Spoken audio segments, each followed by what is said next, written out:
Disinvestment commission ఇది 1996 August జీవి రామకృష్ణ అధ్యక్షతన 5 member bench committee ఇది.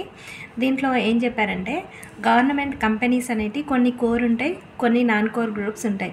కోర్ గ్రూప్స్ అంటే ఓన్లీ 49 వరకు మాత్రమే మనము గవర్నమెంట్ షేర్స్ 49% మాత్రమే అమ్ముకోవచ్చు.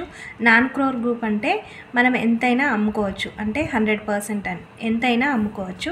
2001లో ఆర్హెచ్ పటేల్ ఈ కమిషన్ అధ్యక్షతన ఏర్పడింది. మళ్ళీ 2004లో డిస్ఇన్వెస్ట్మెంట్ కమిషన్ అనేది ఈ కమిషన్ రద్దయింది. ఓకేనా.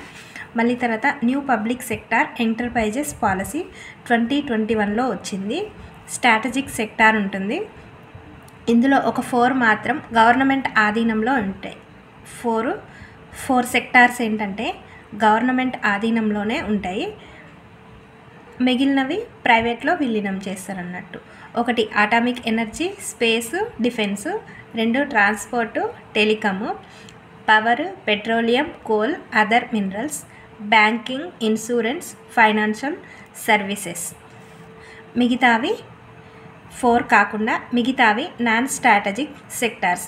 డిస్ఇన్వెస్ట్మెంట్ టార్గెట్ ఏంటంటే 2025-26 అనేది 47,000 crores. ఇది అప్డేట్ అండి.